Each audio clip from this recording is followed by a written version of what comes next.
Izin menjawab Izin. Ibu, Ya, perencanaan keluarga. perencanaan keluarga. Sharon bilangnya begitu. Kalau menurut Sharon, perencanaan keluarga gitu. Yang lain, kalau ngomong KB, Izin menjawab, Ibu, hmm? alat kontrasepsi untuk menunda kehamilan Ibu. Oke. Lebih ke alat kontrasepsinya gitu, Mel ya. Nah, baik, terima kasih. Ada lagi? Ketika mendengar kata KB.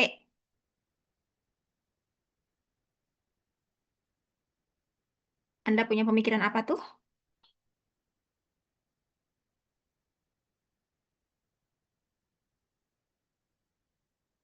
Yang satu, Sharon bilang perencanaan keluarga. Yang satu lagi, alat kontrasepsi. Ya, oke. Menurut teman-teman, kalau kita sudah belajar tentang KB, apakah spesifik terkait dengan penggunaan metode kontrasepsi saja? Hmm? Atau lebih luas? Tentang perencanaan bagaimana kita membentuk sebuah keluarga yang terencana gitu ya. Kenapa harus terencana? Karena Izin Ibu untuk ketahanan keluarga. untuk ketahanan keluarga selanjutnya, supaya keluarganya apa? Izin Ibu sejahtera. Sejahtera. Selain itu,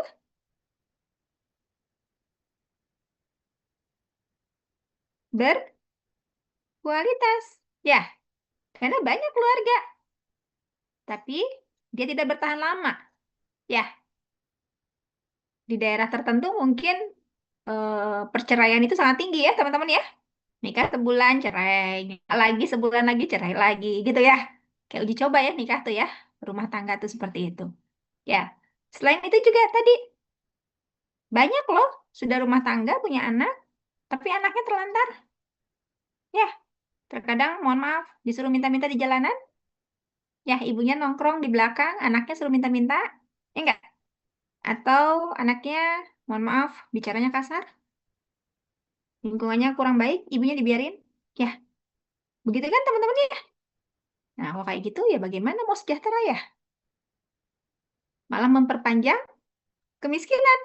Setuju nggak? Oke, ya itu yang harus ada dalam pemikiran kita teman-teman sebagai seorang bidan. Kenapa?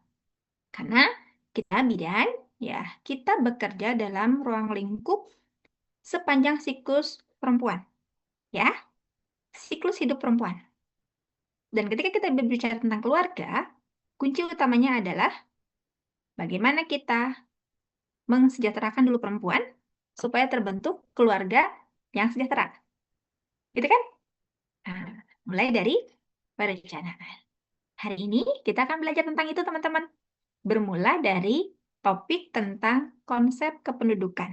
Ya, yang nanti akan dibahas oleh teman-teman. Dan saya rasa sudah dibuat tugasnya ya. Kata Bu Lina udah dibikin materinya ya. Luar biasa teman-teman. Kemarin baru di penjelasan RPS, hari ini sudah bikin tugasnya ya. Keren deh. Saya angkat jempol. Makanya saya tanya, kalian bikin materi? Iya Bu, katanya. Semua kelompok bahkan ya. Luar biasa. Nah, nanti teknisnya, ya, teknisnya yang menjelaskan hanya satu kelompok saja. Nanti saya akan panggil. Kelompok yang lain, Anda akan saya minta untuk menambahkan yang belum dibahas oleh kelompok tersebut. Bisa dipahami? Ya, supaya kita efektif waktunya dan nanti akan ada penjelasan-penjelasan terkait dengan konsep kependudukan. Ya, begitu teman-teman ya. Setuju? Oke. Kira-kira yang paling siap siapa? Saya tawarkan, bukan dipilih. Yang mau paparan, silahkan. Kelompok berapa? Dibagi berapa kelompok ya, mohon maaf? 4 apa 3? Hmm? Dibagi ke berapa kelompok? 4 apa 3? Izin Ibu mau kelompok 2. Berapa? Untuk kelompok 2 Ibu. Kelompok 2 siap. Oke, terima kasih kelompok 2. Mohon maaf, mohon infonya kita dibagi berapa kelompok sama Bu Lina? Untuk membuat materinya? Izin Ibu 5 kelompok. Oh, 5 kelompok, bukan 4 ya. 5 kelompok dengan topik yang sama. Izin Ibu betul. Materinya berarti sama, persis begitu. Betul Ibu. Oke, kalau paparan semuanya 5 kelompoknya, Anda nanti jadi pendengar setia dan Anda tertidur, benar nggak sih? Makanya saya minta kelompok 2 aja ya, yang paparan, nggak apa-apa ya, karena udah bersedia kelompok 2. Kelompok yang lainnya Anda boleh menambahkan, Anda boleh bertanya, Anda boleh memberikan pendapat yang berbeda, silakan. Kita akan diskusi, ya. Begitu, setuju? Baik, kalau setuju, sebelum kita mulai, mari kita sama-sama awal dengan doa terlebih dahulu pertemuan hari ini. Mohon maaf, teman-teman, sebelumnya saya tidak bisa offline ya, karena dadakan dan posisinya saya juga tubrukan dengan D3. Alhamdulillah D3-nya bisa digeser ke pagi, teman-teman ya. Sebetulnya kemarin saya mau nolak, cuman Bu Lina memohon-mohon ke saya, karena waktunya udah nggak ada lagi ya, sudah saya geser-geser lagi waktunya. Mohon maaf sekali lagi ya, karena memang dadakan, jadi saya online. Insya Allah nanti lain kesempatan kita bisa offline ya. Baik, kita mulai dengan doa. Silakan dipimpin doa terlebih dahulu oleh siapa? Barangkali ada yang mau memimpin? Silakan. Ketua kelas atau siapa? Izin Ibu boleh saya Boleh, sebut Sharon, aja? silakan. Izin teman-teman dan juga Ibu, sebelum kita memulai presentasi, alangkah baiknya kita berdoa terlebih dahulu supaya materi yang disampaikan eh, dapat dicerna oleh kita semua. Berdoa dimulai.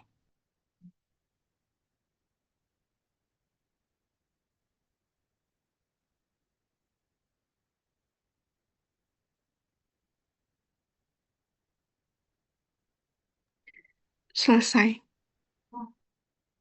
Terima kasih. Kita lanjutkan untuk paparan dari kelompok 2. Saya persilahkan kelompok 2 untuk menyiapkan. Dan barangkali ada yang bisa membantu untuk memimpin jalannya diskusi. Silakan. Baik, Ibu, izin untuk membantu jalannya diskusi untuk kelompok 2, menjadi Siap. moderator. Terima kasih, Tania. Silakan.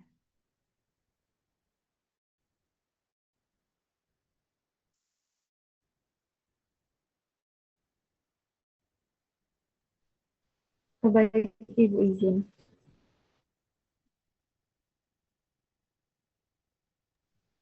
Assalamualaikum warahmatullahi wabarakatuh. Selamat Ibu Ati Nurwita dan teman-teman sekalian. Di sini kami kelompok 2 akan presentasi mengenai konsep kependudukan dan KB di Indonesia. Saudari Hanifah Rahman, Gia Jahran Afisha, Tania Tansa, Tazki Amelia Putri, Nur Syifa, Kade Lesta Dwi Maharani, Halija Nur Fajira, dan Syahidah Atari. Baik, izin memulai Ibu untuk pemaparan yang pertama mengenai pengertian dan penduduk dan kependudukan yang akan disampaikan oleh Saudari Hanifah. Waktu dan layar di Baik, terima kasih atas kesempatannya. Sini saya akan memaparkan mengenai pengertian penduduk dan kependudukan. Menurut Undang-Undang Republik Indonesia Nomor 10 Tahun 1992, penduduk merupakan orang yang dalam matranya sebagai pribadi, anggota dari keluarga, anggota masyarakat.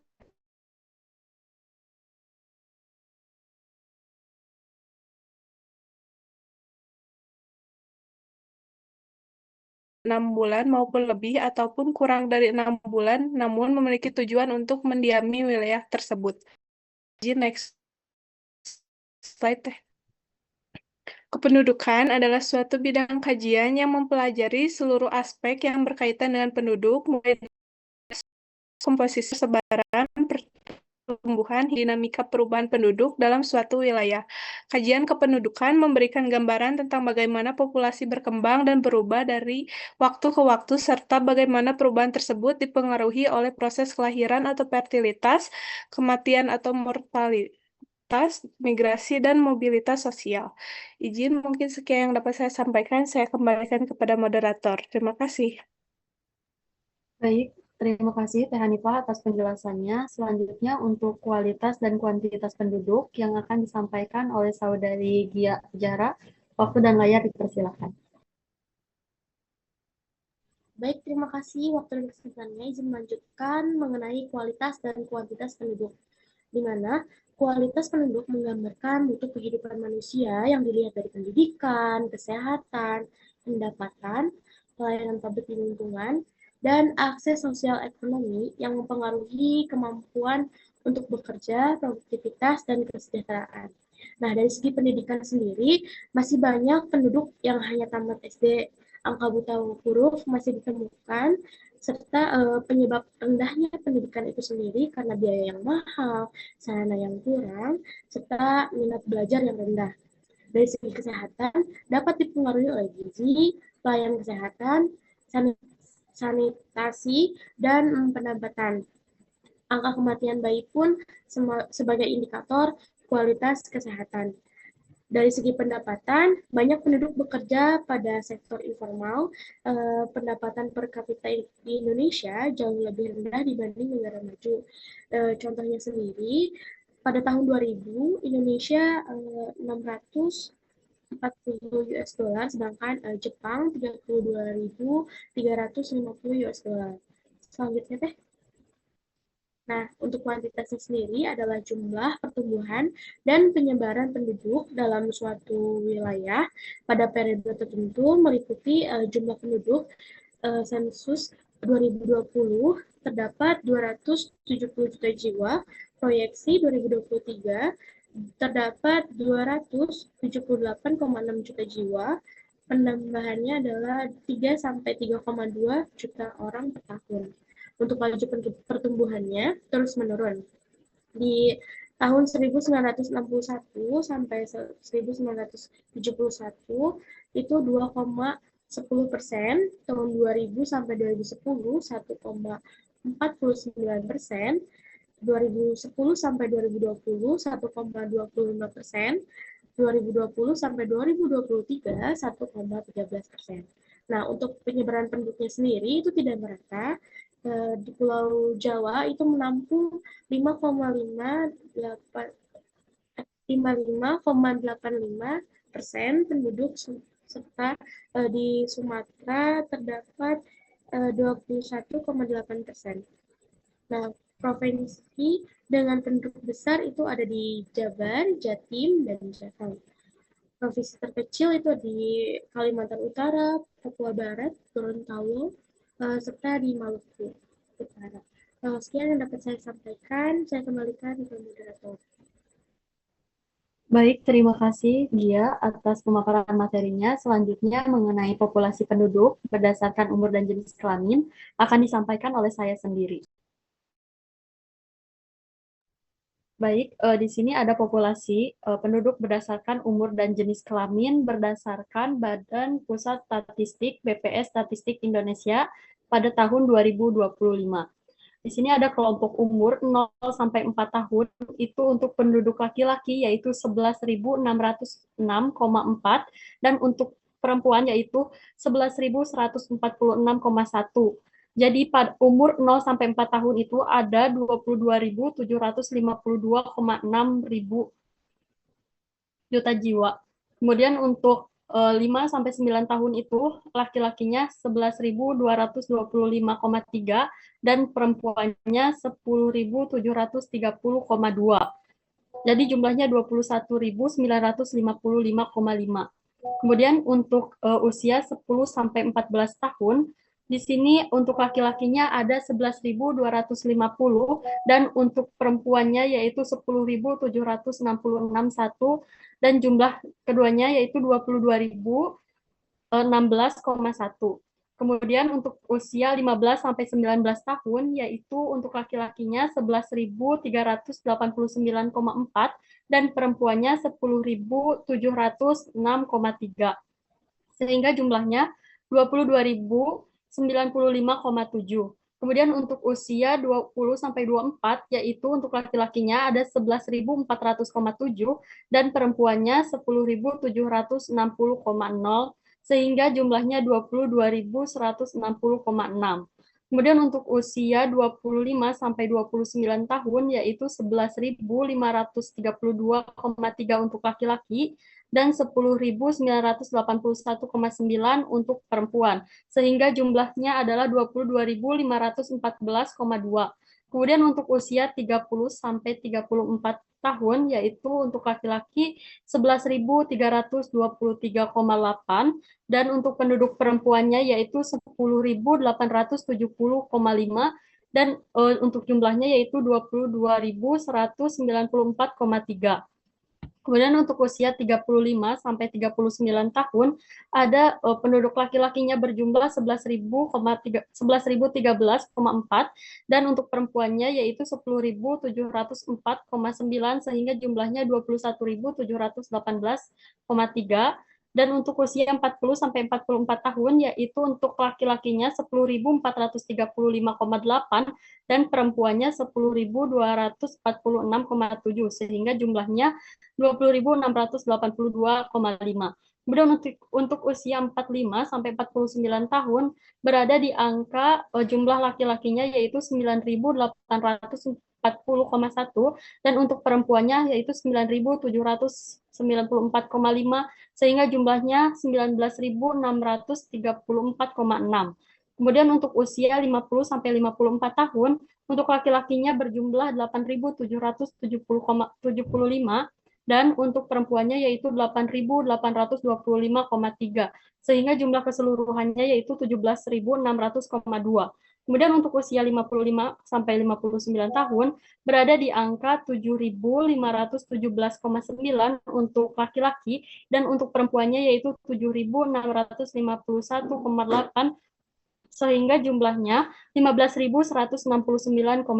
Kemudian untuk usia 60 sampai 64 tahun berada di angka 6.074,4 untuk laki-laki dan 6.286,9 untuk perempuan, sehingga jumlah seluruhnya yaitu 12.361,3. Kemudian untuk angka 60 sampai 64 yaitu 6.074,4 untuk laki-laki dan 6.286,9 untuk perempuan sehingga jumlahnya 12.361,3. Kemudian untuk usia 65 sampai 69 tahun untuk laki-lakinya berada di angka 4.518,6 dan perempuannya 4.748,8 sehingga jumlahnya 9.026,267,4. Dan untuk usia 70 sampai 74 itu untuk laki-lakinya berada di angka 3.035,7 dan juga untuk perempuannya yaitu 3.308 sehingga jumlahnya 6.343,6 dan untuk usia 70 sampai 74 berada 3.035,7, kemudian untuk perempuannya 3.308,0 sehingga jumlahnya 6.343,6 dan untuk 75 tahun ke atas untuk laki-laki berada di angka 2.609,2 dan untuk perempuannya 3.363,1 sehingga jumlahnya yaitu 5.972,3 sehingga jumlah total keseluruhan untuk semua penduduk sekarang itu 2.838,8. Mungkin sekian dari saya, selanjutnya akan dilanjutkan oleh saudari Tazki.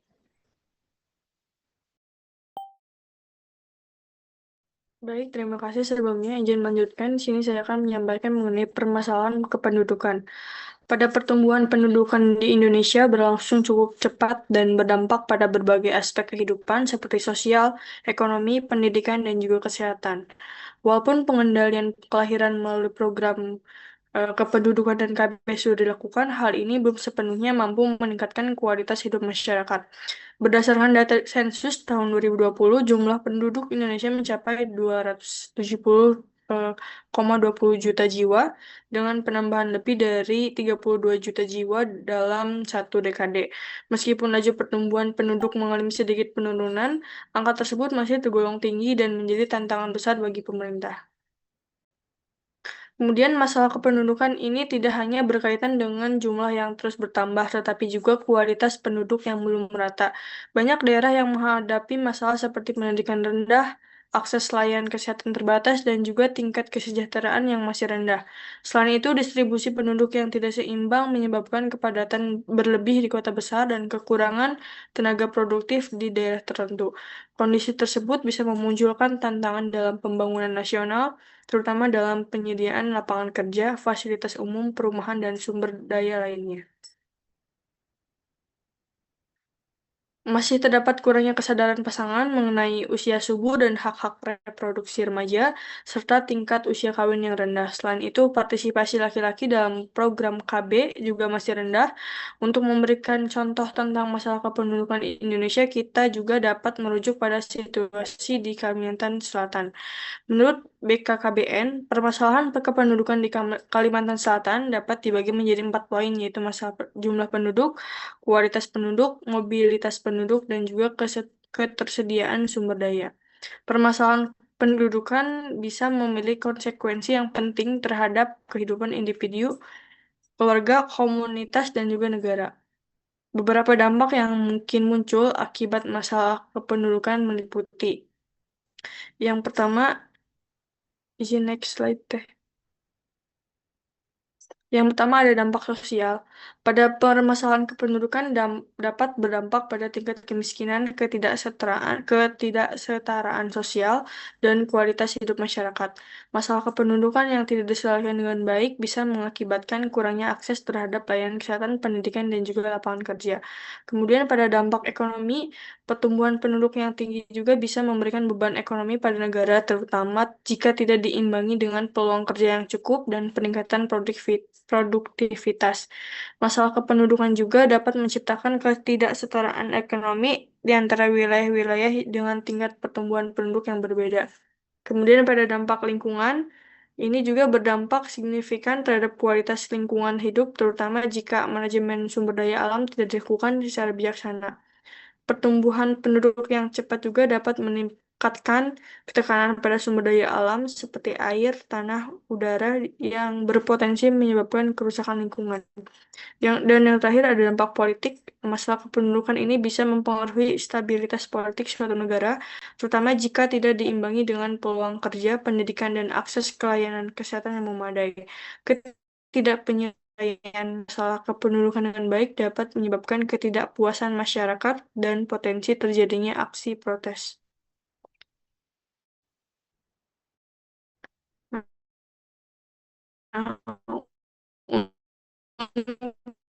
Untuk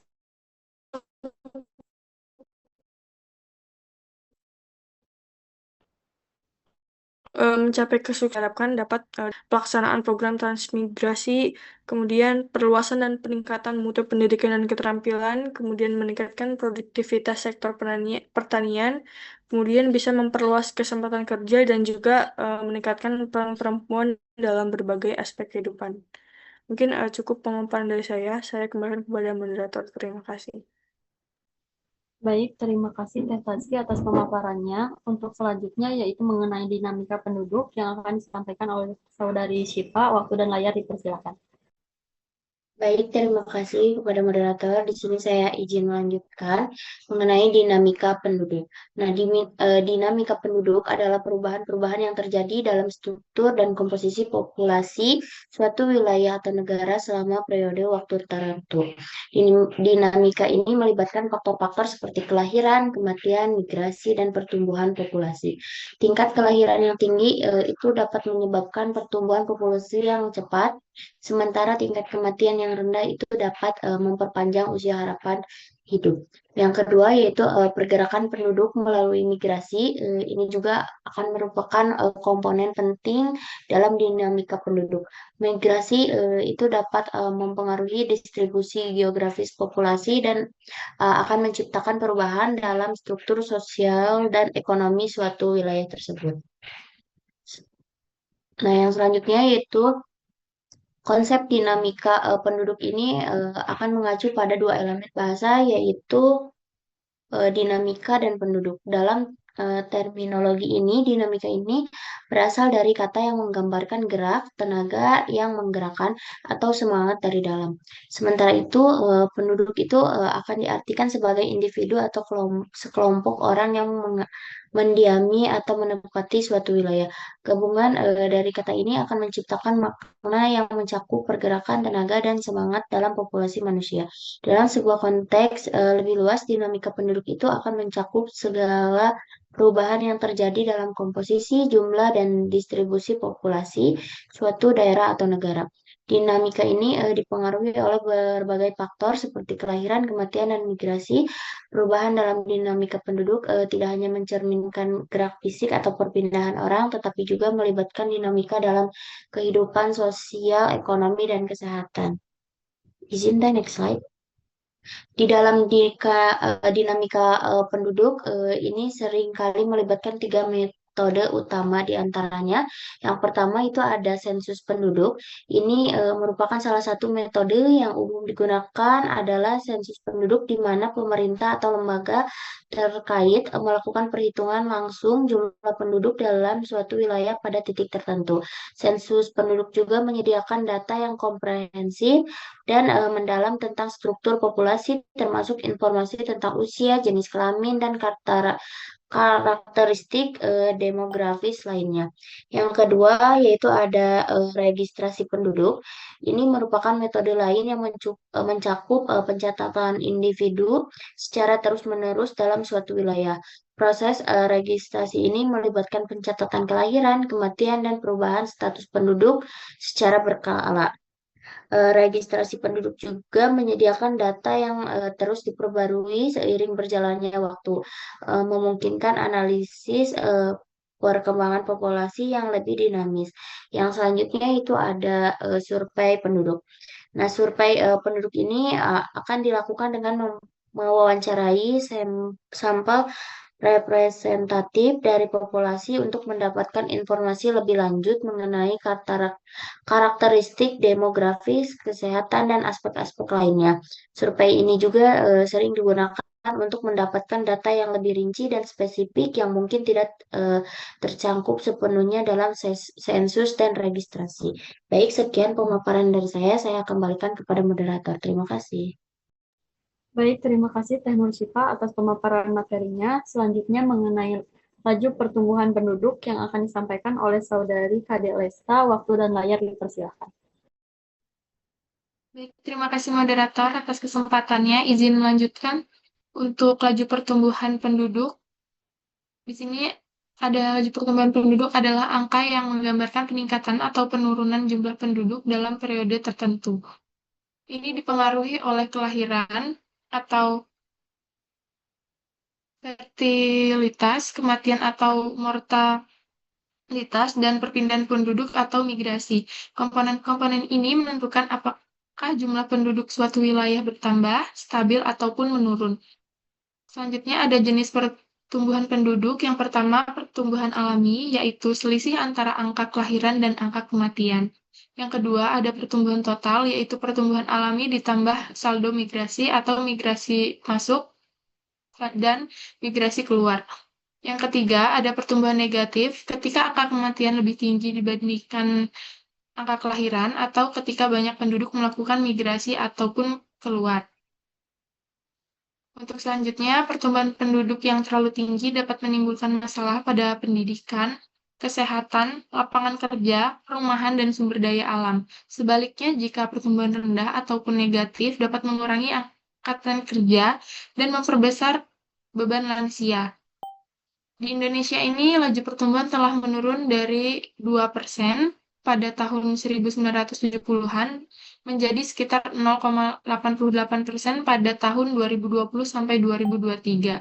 Ini memberi peluang peningkatan kualitas sumber daya manusia, namun juga memunculkan tantangan terkait penuaan penduduk.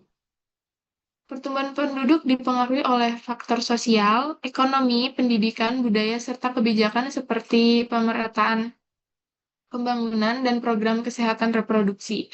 Laju pertumbuhan yang ideal ini adalah yang seimbang dengan kemampuan negara menyediakan layanan publik, sehingga pemantauan dan analisisnya penting untuk perencanaan jangka panjang.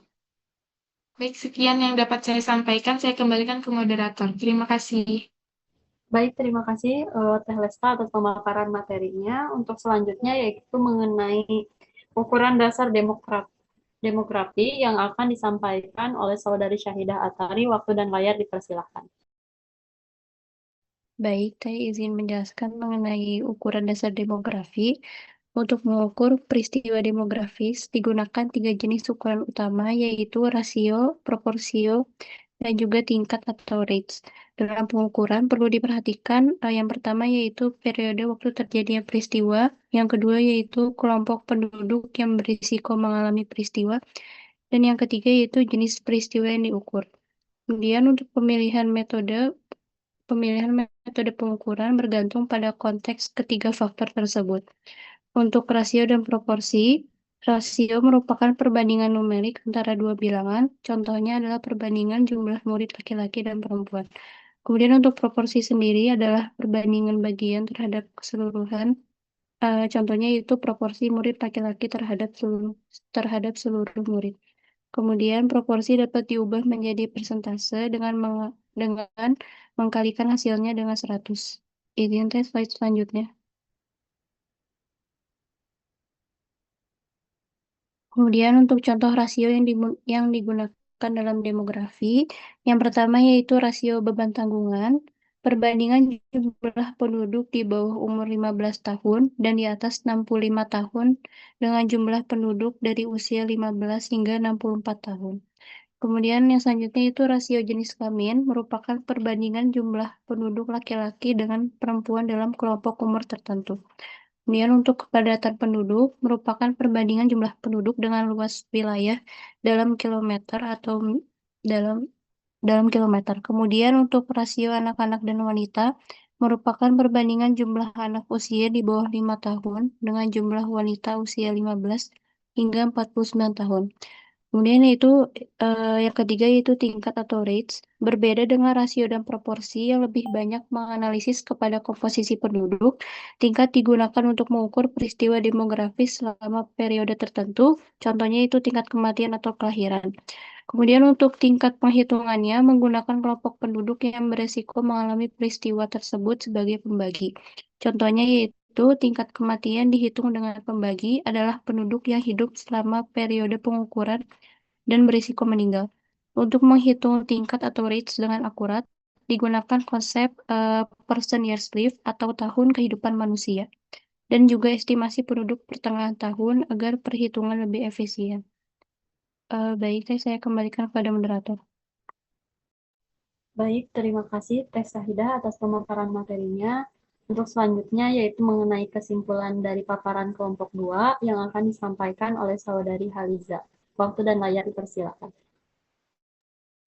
Baik, terima kasih atas kesempatannya kepada moderator. Di sini saya akan memaparkan kesimpulan dari materi yang teman-teman saya jelaskan. Konsep kependudukan dan keluarga berencana di Indonesia merupakan landasan penting dalam memahami bagaimana sebuah negara mengelola jumlah, komposisi, persebaran, serta kualitas penduduknya melalui pembahasan mengenai pengertian penduduk, kualitas dan kuantitas, struktur umur dan jenis kelamin, hingga dinamika dan laju pertumbuhan penduduk. Kita dapat melihat bahwa persoalan kependudukan tidak hanya berkaitan dengan angka, tetapi juga berdampak luas pada pembangunan sosial, ekonomi, dan lingkungannya. Permasalahan kependudukan seperti pertumbuhan yang tinggi, ketimpangan persebaran, rendahnya kualitas sumber daya manusia dapat diatasi melalui kebijakan yang terencana termasuk KB yang berperan penting dalam mengendalikan laju pertumbuhan penduduk.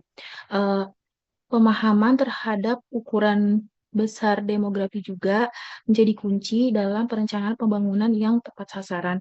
Dengan demikian, analisis kependudukan bukan hanya menjadi tanggung jawab pemerintah, tetapi juga seluruh masyarakat untuk mewujudkan kualitas hidup yang lebih baik dan pembangunan berkelanjutan di Indonesia. Baik, sekian dari pemaparan saya kembalikan kepada moderator. Terima kasih. Baik, terima kasih Teh Haliza atas pemaparannya. Mungkin sekian pemaparan dari kelompok 2. Untuk teman-teman rekan-rekan kelompok lain, apabila ada yang ingin menambahkan, dipersilahkan.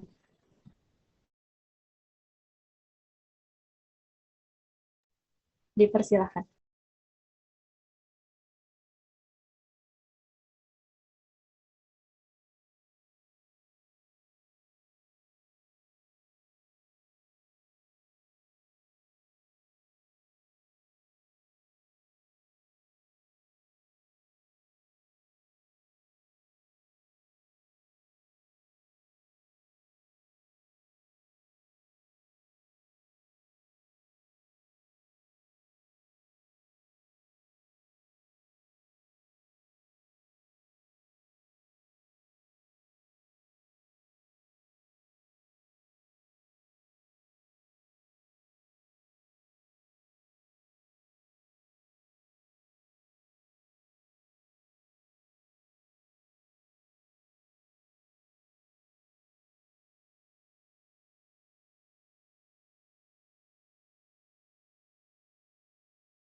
Kalau suaranya di saya agak jauh ya. Teman-teman juga sama? Izin Ibu, Ibu ya. betul. Izin Ibu sama. Ya, barangkali dibantu untuk kelompok 1 untuk menjelaskannya. Barangkali temanmu lagi gangguan koneksi. Saya persilakan. Baik, Ibu mungkin izin untuk melanjutkan dari rekan saya yang Boleh, tadi. silakan.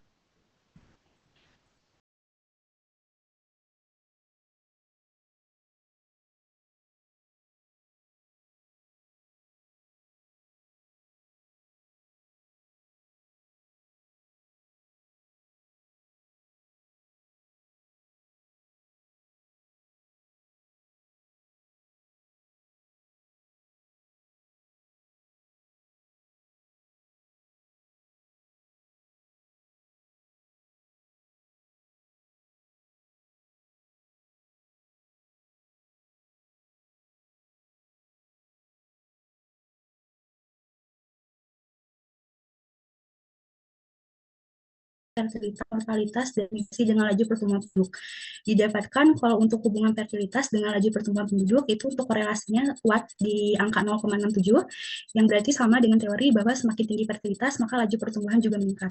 Kemudian hubungan mortalitas dengan laju pertumbuhan penduduk untuk korelasinya 0,44 ini sebenarnya tidak ada hubungan yang signifikan, namun untuk mortalitas ini juga berhubungan dengan kita melakukan perhitungan apakah di wilayah tersebut ini akan mengalami penurunan ataupun pertambahan dari jumlah total kelahiran hidup dan juga kematian.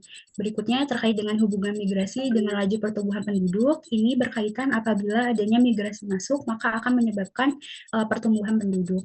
Nah, karena tadi berkaitan dengan angka kelahiran yang terus meningkat, maka pemerintah juga mengupayakan untuk melakukan ataupun upaya menekan adanya kelahiran yang tinggi, yaitu dengan melakukan perencanaan KB atau keluarga berencana, yang dimana untuk KB sendiri ini tujuannya bukan hanya untuk menekan angka pertumbuhan penduduk, tapi juga di sini tujuan khususnya untuk meningkatkan jumlah penduduk untuk meningkatkan jumlah penduduk menggunakan alat kontrasepsi, menurunnya jumlah angka kelahiran bayi, meningkatnya kesehatan keluarga berencana dengan cara penjarangan kehamilan dan juga kelahiran.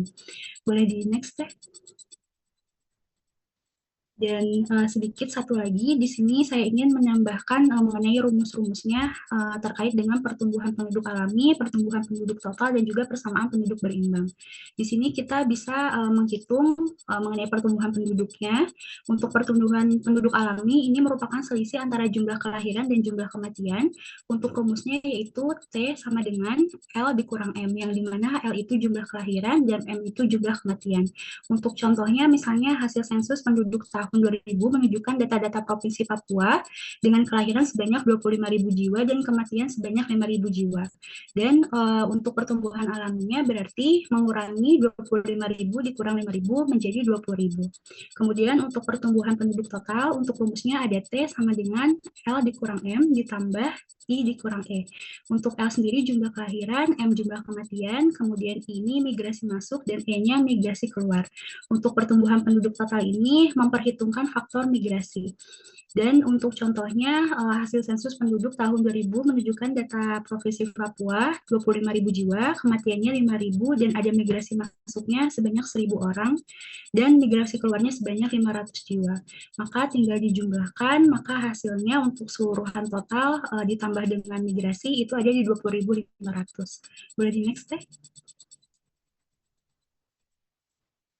Dan satu lagi di sini untuk rumus mengenai persamaan penduduk berimbang, untuk rumusnya yaitu PT sama dengan P sub O ditambah buka kurung B dikurang D ditambah M sub I dikurangi M sub O, di mana untuk keterangannya PT ini jumlah penduduk pada akhir periode, PO-nya jumlah penduduk awal, kemudian B-nya jumlah kelahirannya hidup, D-nya jumlah kematian, M sub I-nya yaitu jumlah migrasi masuk, dan M sub O-nya yaitu jumlah migrasi keluar. Dan mungkin sebagai contoh ini dijabarkan sesuai dengan perhitungan rumus. Baik, mungkin segitu penyampaian ataupun penambahan dari saya. Kurang lebihnya mohon maaf. Saya kembalikan lagi kepada moderator dari kelompok 2. Terima kasih. Baik, terima kasih kepada kelompok satu atas penambahan materinya. Apakah dari kelompok lainnya ada yang ingin menambahkan lagi? Dipersilahkan.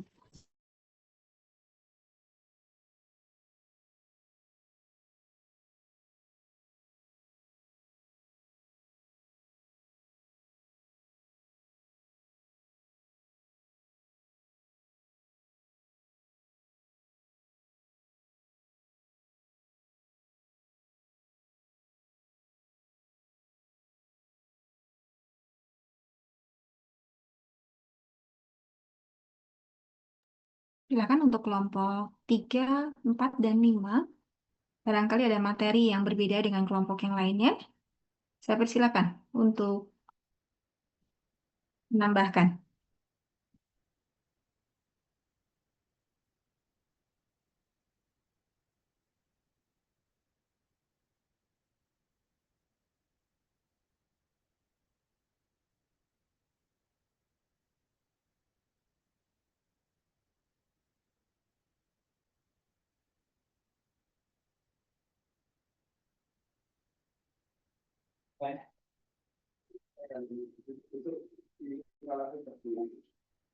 Silakan. Izin Ibu sebelumnya izin menambahkan. Ya, silakan. Baik, untuk izin share screen terlebih dahulu. Ya.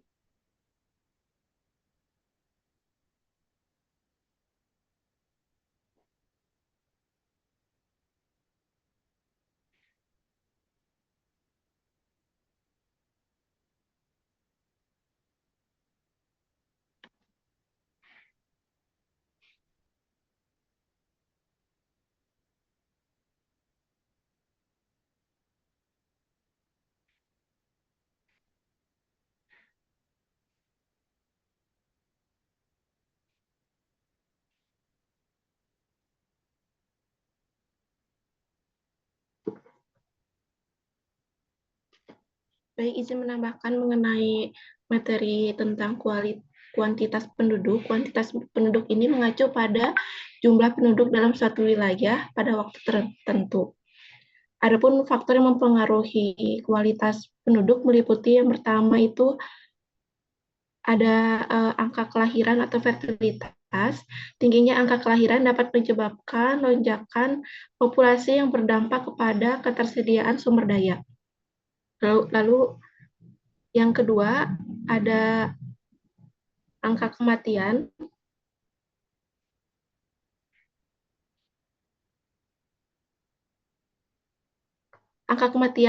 Tingkat kematian yang tinggi dapat mempengaruhi struktur usia penduduk dan harapan hidup. Yang ketiga ada imigrasi, perpindahan penduduk baik ke dalam maupun keluar suatu wilayah mempengaruhi jumlah dan kepadatan penduduk. Lalu ada implikasi kualitas penduduk yang terkendali. Yang pertama itu ledakan penduduk.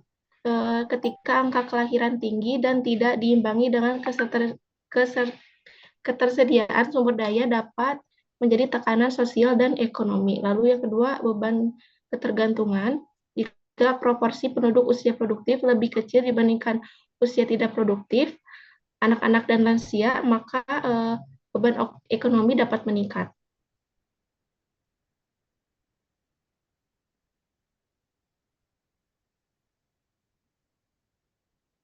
Lalu kuantitas penduduk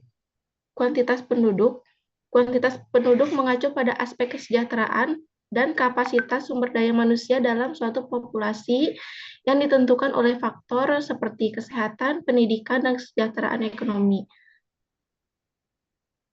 Lalu juga kualitas penduduk mengacu pada tingkat kesejahteraan kapasitas individu dalam masyarakat yang mencangkup aspek kesehatan, pendidikan, dan ekonomi. Kualitas penduduk mencerminkan tingkat kesejahteraan dan potensi sumber daya manusia suatu wilayah. Faktor yang mempengaruhi kualitas penduduk yang pertama ada kesehatan, status gizi, mencangkup status gizi, angka harapan hidup, serta akses dalam pelayanan kesehatan, lalu pendidikan, dan pembangunan ekonomi.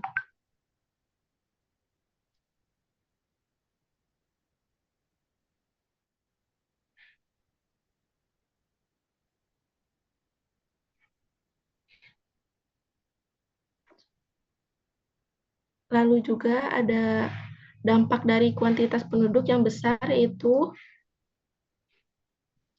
pertumbuhan penduduk yang cepat dan beban ketergantungan. Baik, itu saja yang bisa saya sampaikan. Saya kembalikan kepada moderator.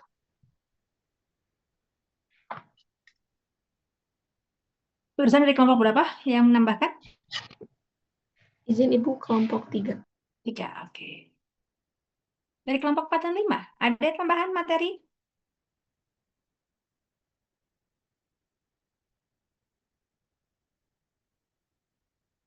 Sama, persis begitu materinya?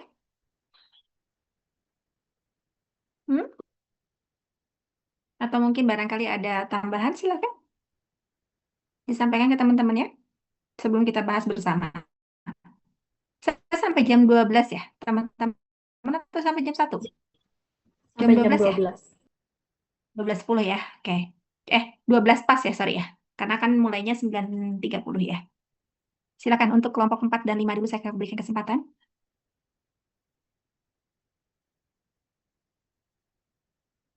Izin menambahkan, Ibu. Silakan.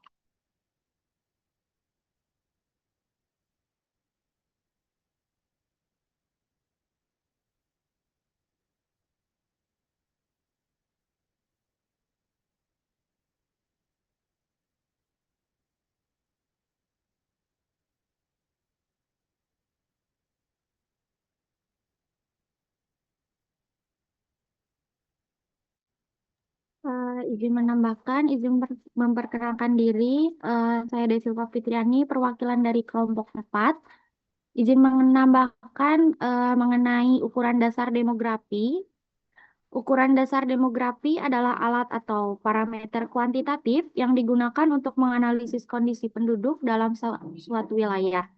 Ukuran ini membantu memahami struktur, komposisi, dan dinamika penduduk, serta memprediksi kebutuhan pembangunan di bidang kesehatan, pendidikan, ekonomi, dan sosial.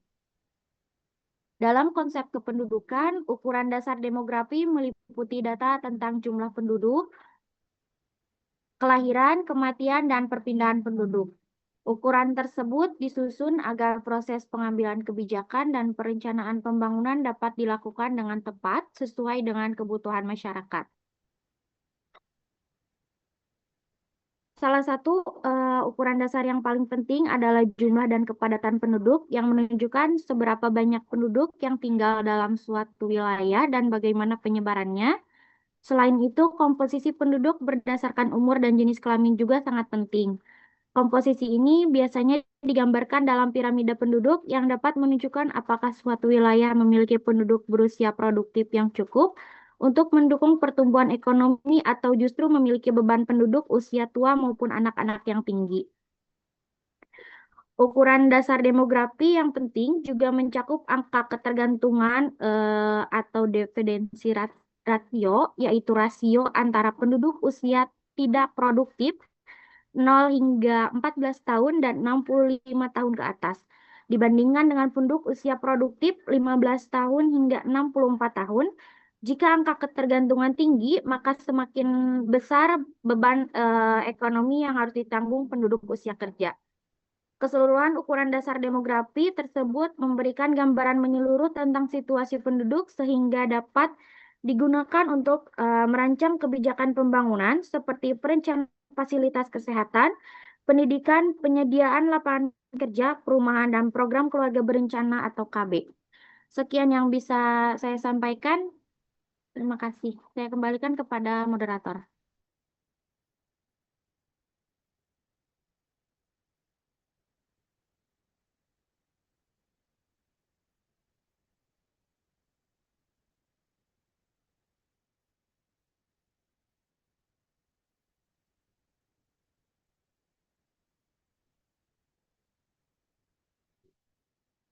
Baik, izin Ibu untuk kelompok 5 izin menambahkan. Ya, silakan. Izin share screen terlebih dahulu.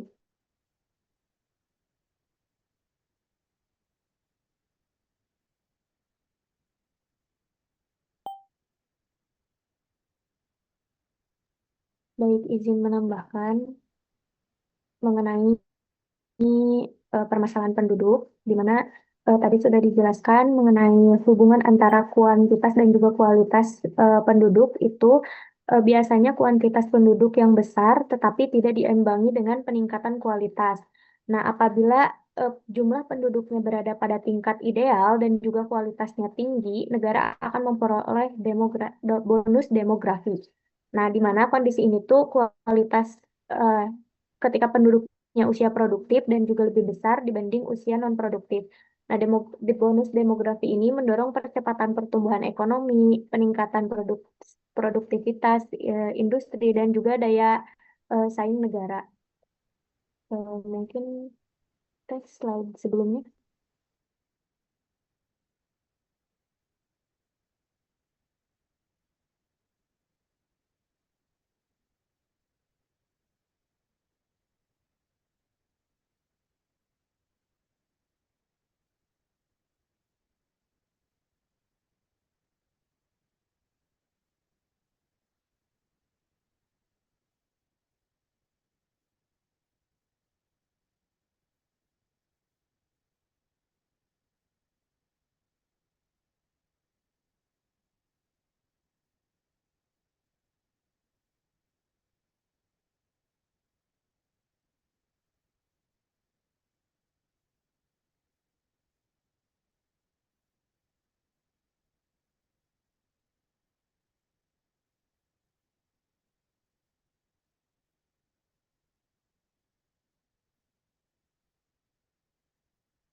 Mungkin mohon maaf terkendala jaringan. Boleh dilanjut slide selanjutnya sebelumnya.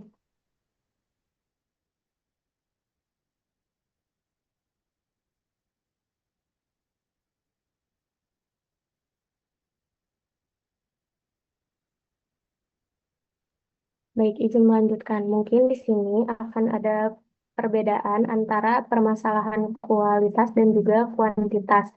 Di mana permasalahan kuantitas itu biasanya ada pertumbuhan penduduk yang tinggi, persebarannya yang tidak merata, kemudian tingginya angka ketergantungan dan urbanisasi terkendali atau berlebihan menimbulkan masalah seperti pemukiman yang kumuh, kemiskinan kota, dan juga keterbatasan lapangan kerja. Nah, untuk permasalahan kualitas penduduknya ini biasanya dari rendahnya pendidikan, rendahnya kesehatan, kemudian pengangguran yang tinggi, kemiskinan struktural. Nah, upaya untuk meningkatkan kuantitas penduduk yang ideal itu pertama, adanya mengendalikan pertumbuhan penduduk, di mana ada, boleh slide selanjutnya tuh.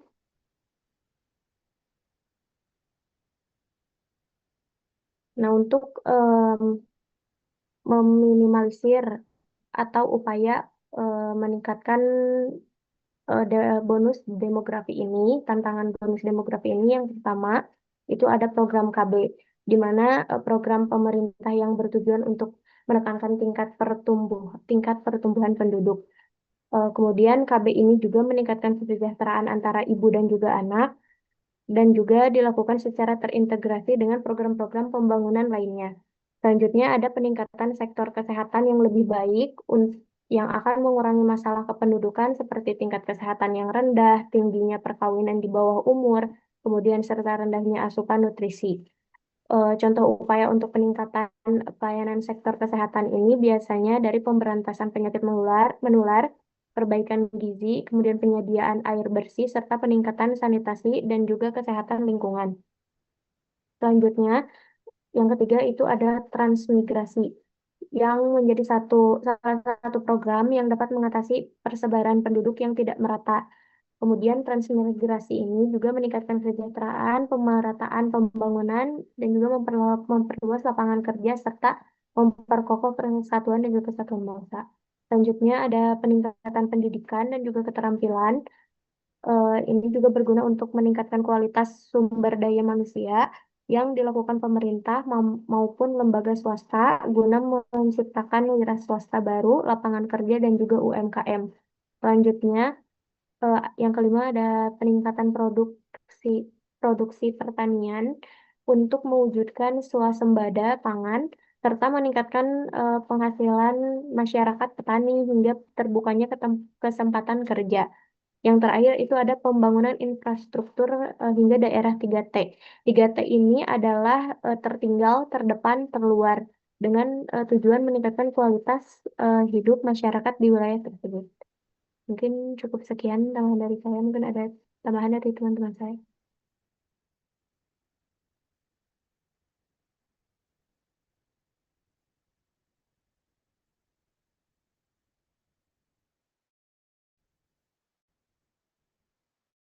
Masih ada tambahan, silakan.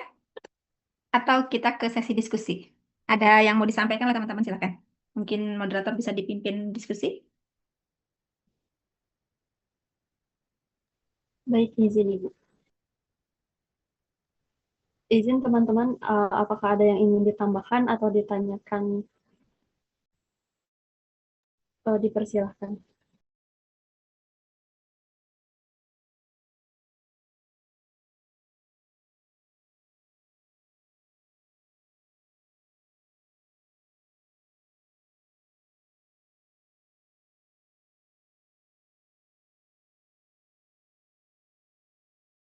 Ini karena materinya sama kali ya, jadi agak kesulitan mau nanya apa, orang saya juga bahas itu gitu ya.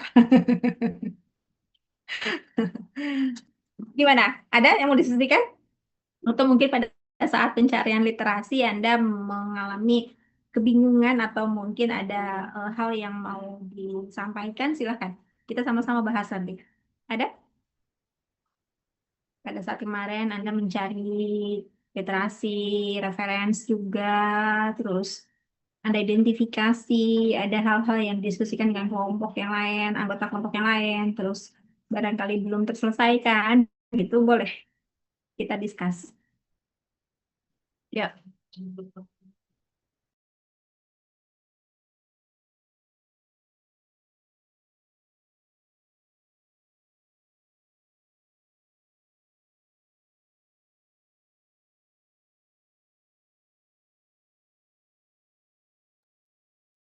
Sudah jelas semuanya dari apa yang dicari. Hmm?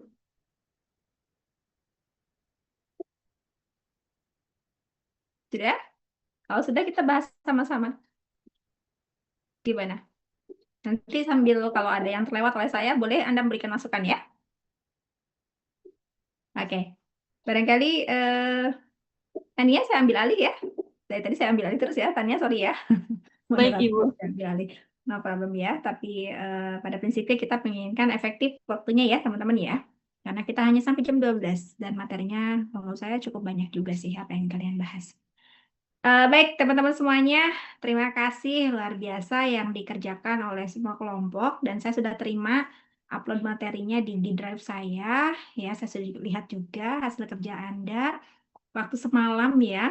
Semalam mungkin barangkali karena kemarin sore ya teman-teman dapat info dari Bu Lina ya. Sore terus sekarang pagi Anda paparan luar biasa. Applause buat teman-teman semuanya deh. Pokoknya saya mengapresiasi kinerja teman-teman. Tapi jangan sampai ini hasil AI ya.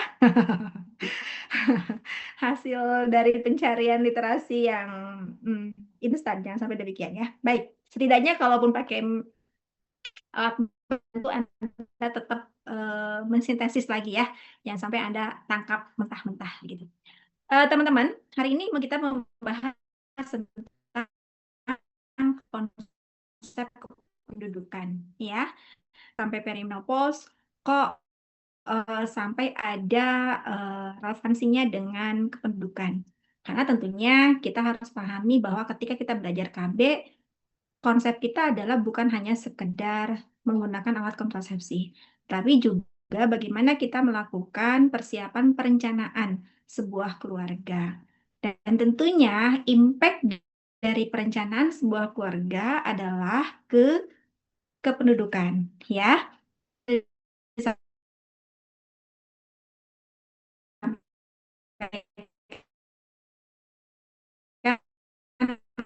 Oleh teman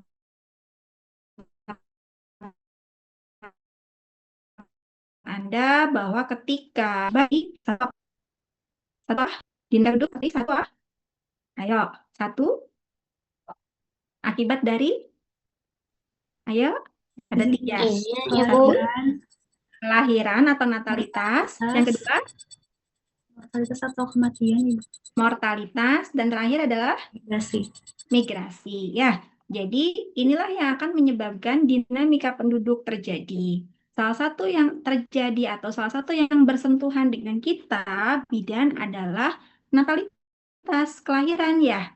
Kelahiran ini akan bersentuhan banget dengan kita, dengan bidan gitu. Makanya kenapa kita harus paham persis tentang konsep kependudukan.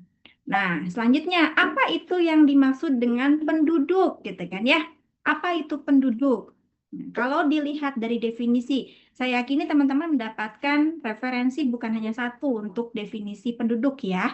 Ada yang mungkin dari undang-undang, ada juga barangkali Anda dapatkan dari buku yang menyampaikan pendapatnya ya, penulis buku, atau yang relate dengan organisasi di dunia adalah United Nation Development Program ya, atau UNDP ya. Itu UNDP itu adalah membawahi bagian dari kependudukan di dunia. Semuanya pada prinsipnya adalah menggarisbawahi siapa saja yang tinggal di satu tempat. Itu kan ya. Jadi apa itu penduduk? Siapa saja yang tinggal di suatu tempat. Hanya saja gitu ya, ada yang menjadi kriteria pembeda adalah berdasarkan timingnya atau waktunya. Ya, benar nggak teman-teman? Kalau Anda baca demikian kan? Nah, sehingga nanti akan teregistrasi apakah akan menjadi penduduk yang menetap atau nomaden atau tidak tetap. Gitu kan teman-teman ya? Nah, sehingga itulah yang disebut dengan penduduk. Teman-teman, sebetulnya ketika kita berbicara tentang penduduk, itu bukan ranahnya kita. Kalau untuk pendataan, ya, ada petugas yang lain. Hanya saja kita harus pahami teman-teman, karena tadi disampaikan dinamika penduduk itu salah satunya adalah faktornya adalah natalitas atau kelahiran, maka kita akan bersentuhan dengan dinamika penduduk tersebut. Nah, apa yang kita bisa lakukan? Tentu sebagai seorang bidan yang kita lakukan adalah bagaimana perencanaan dalam sebuah keluarga. Perencanaan itu adalah investasi teman-teman dalam sebuah keluarga. Mengapa? Karena tentunya di dalam sebuah keluarga ketika keluarga tersebut barangkali perencanaannya bukan hanya sekedar sudah menikah ya, tetapi juga sebelum menikah gitu ya. Dia akan melahirkan generasi masa depan yang tentunya lebih baik. Karena dia sudah memplanningkan bagaimana yang terbaik untuk keluarganya. Bukan hanya sekedar jumlah anak yang direncanakan teman-teman, tetapi juga bagaimana dia untuk menjamin kelangsungan keluarga tersebut. Begitu ya? Benar nggak teman-teman? Itu harapannya kan yang terjadi. Jadi mohon maaf barangkali kita juga butuh nih sentuhan kepada khususnya remaja. Kalian sudah belajar tentang tema remaja teman-teman ya. Tema remaja gitu bukan hanya sekedar untuk saling mengenal karakter saja ketika mempersiapkan dalam sebuah rumah tangga, tetapi juga bagaimana mereka membicarakan untuk masa depannya mereka dalam sebuah keluarga tersebut. Ya, karena tentunya keluarga yang berkualitas bukan hanya ditopang dari segi ekonominya saja, ya kan? Bukan, tapi bagaimana pengetahuannya mereka, perencanaannya mereka ke depan, dan tentunya goals-nya apa yang mereka harap ketika mereka sudah merencanakan sebuah keluarga. Itu yang kita harapkan.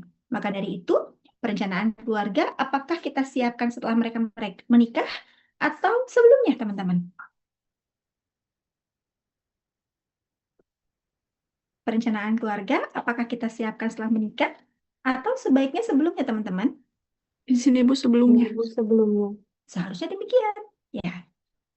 Teman-teman sudah praktek kan di lapangan, sudah PBL kan? Sudah melakukan praktek di bidan? Sudah ya? Nah, pertanyaan saya, apakah sudah ada asuhan kebidanan yang sampai menyentuh ke perencanaan keluarga? Saya mau tanya. Kita brainstorming.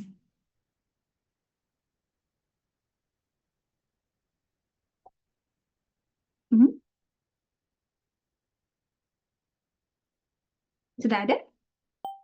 Yang kalian kerjakan atau bidannya kerjakan? Asuhan atau program yang dikerjakan di lapangan yang sampai menyentuh sampai ke perencanaan keluarga. Ada nggak? Yang kalian amati, sudah ada belum? Hmm? Sudah ada belum? Mungkin berpendapat disampaikan pengamatan kalian selama kalian praktek. Semuanya di PMB kan kemarin ya? Belum ada yang ke puskesmas kan? Belum? Nah, PMB. Saya mau tanya, ada nggak? Nggak apa-apa, jujur aja tuh nggak pakai mereknya kan? Nah, yang kalian amati di bidang tempat kalian praktek, ada atau tidak? Di sini Bu ada. Ada, Alhamdulillah. Boleh sharing ke saya bagaimana kegiatannya dan siapa yang menjadi sasarannya? Izin Ibu mengenai eh, ibu yang ingin melepas Ayudi. Jadi dia ingin ber-KB tapi tidak ingin Ayudi, jadi ingin berpindah gitu. Oke, berarti berkaitan dengan pengaturan jumlah anak gitu ya? Oh, baik, Sharon. Itu yang sudah dikerjakan. Berarti sasarannya adalah PUS ya, atau WUS ya, wanita usia subur ya? Begitu, Sharon? Izin iya Ibu. Oke, terima kasih. Baik, ini bagian dari bagaimana kita berkontribusi dalam kependudukan. Yang lain berkaitan dengan bagaimana kependudukan itu supaya penduduk yang ada berkualitas. Ya, berkualitas. Salah satunya adalah dengan perencanaan keluarga. Kalau perencanaan keluarga berarti sasarannya siapa semestinya? Teman-teman. Calon pengantin. Calon pengantin atau catin, ya. Aha, betul sekali. Ada kegiatan yang dikerjakan oleh bidan di lapangan yang sudah kalian lihat? Boleh berpendapat? Izin menjawab Ibu. Ya, Kalau boleh di- Rizky, silakan. Kalau waktu di PMB itu mungkin nggak ke lapangan ke banyak orang, tapi di PMB-nya itu menyediakan kayak di ada suntik tete mungkin yang kayak gitu, terus juga eh, konseling KB, kemudian disarankan juga untuk tes eh, HIV, sifilis, sama HBsAg gitu itu. Ya, baik. Terima kasih Rizky sharingnya. Berarti ini sasarannya catin ya. Yang mana asuhan yang dikerjakan adalah berkaitan dengan suntik TT atau TD, ya, imunisasi TD, lalu selanjutnya perencanaan KB dan screening, ya, HIV dan penyakit seksual, menular seksual, begitu, Rizky? Ada yang lain nggak yang disampaikan oleh bidannya terkait dengan edukasi, misalnya perencanaan atau mungkin planning ke depan dengan suami, atau mungkin konseling dengan suaminya, gitu? Ada nggak yang dikerjakan seperti itu, teman-teman? Yang teman-teman lihat? Belum ya? Benar nggak? Belum ada ya? Nah, kenapa? Karena yang dikerjakan selama ini hanya berbasis pada program. Betul nggak, teman-teman? Program siapa? Pemerintah. Ya, pemeriksaan HIV dan screening penyakit menular itu adalah program pemerintah, ya kan? Lalu imunisasi TD program pemerintah, ya enggak? Lalu KB program pemerintah. Jadi PR kita sebagai seorang bidan apa di sini? Kita perlu melakukan inovasi, ya enggak teman-teman? Supaya jangan begini-begini aja, karena kalau kalian bicara terkait dengan program KB ini bukan hal yang baru ya. Benar nggak? Setuju nggak bukannya hal yang baru? Ya, betul sekali. Tahun berapa KB dimunculkan? Ada yang tahu? Sejarahnya KB sudah baca belum? Sampai sana?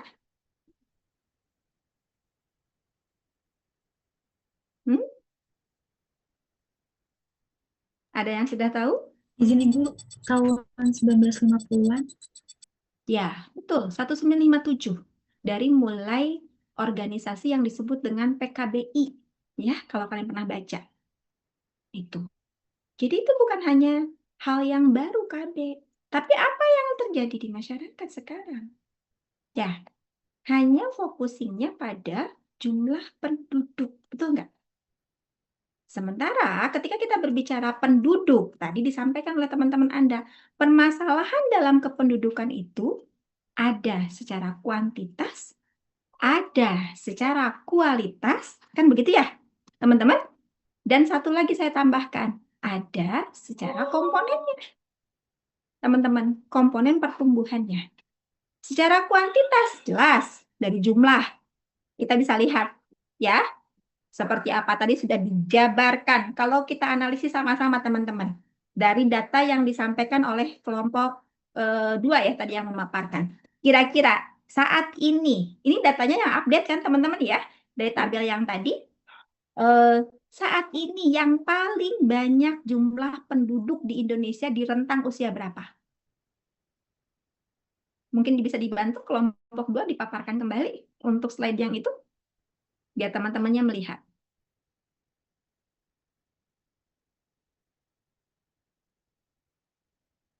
Kita sama-sama brainstorming ya teman-teman ya. Jadi bukan hanya sekedar melihat data, tapi kita harus analisis ada apa gitu. Sehingga ini menjadi warning buat kita sebagai bidan. Ya, silahkan. Di rentang usia berapa teman-teman?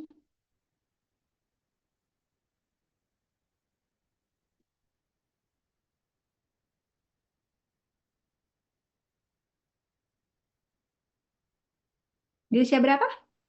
Izin Ibu ada di usia 0 sampai 4 tahun, kemudian untuk rentang usia 25 sampai 29 tahun. Berarti kalau gitu, kita bisa simpulkan usia apa? 0 sampai 4 tahun. Dia sudah produktif atau belum teman-teman? Belum ya? Ya enggak? Belum. Ini menjadi beban siapa? Negara. Ya enggak? Karena negara masih punya PR yang banyak bagaimana mempersiapkan yang rentang usia 0 sampai 4 tahun ini bisa mendapatkan kehidupan yang lebih baik di kemudian hari. Betul nggak teman-teman? Oke, satu lagi. Usia berapa tadi? Izin Ibu 25 sampai 29 tahun. 25 sampai 29 tahun. Atau kalau saya lihat sebetulnya angkanya nggak jauh-jauh beda ya. Dari mulai 19 sampai ke usia 39. Itu usia apa teman-teman? Usia produktif, Ibu. Produktif. Ya. Maka kalau begitu ada PR negara nggak kalau di usia produktif? Supaya masyarakatnya bisa sejahtera. Apa PR-nya? Untuk produktivitasnya bisa tersalurkan. Apa? Hah? Kira-kira apa teman-teman? Lapangan pekerjaan itu. Lapangan pekerjaan. Betul. Itu PR terbesar. Ya nggak teman-teman? Makanya kenapa sekarang mungkin teman-teman sudah merasakan banyak cerita sulit sekali mencari pekerjaan. Benar nggak? Bukan karena pekerjaannya nggak ada, tapi karena apa? Karena saingan kita, ya hati-hati, saingan kita yang terlalu banyak, ya nggak teman-teman? Bukan karena nggak ada pekerjaan, pekerjaannya banyak, tapi saingannya banyak.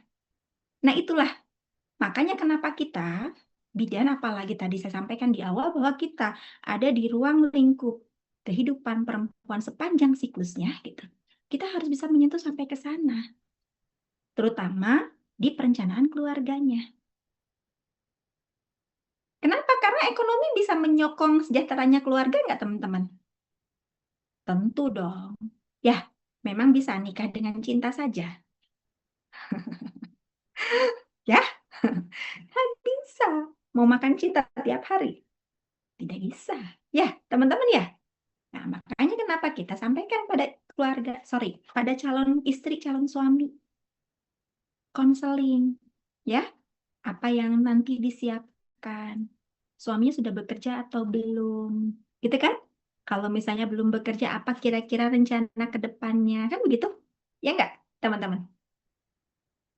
Luar biasa tuh kalau bidan sampai menyentuh ke sana, teman-teman. Emang boleh, Bu, privacy loh, Bu, gitu ya. Pasti kalian bilangnya begitu ya, kan kalian pemikirannya itu kan urusannya mereka gitu kan.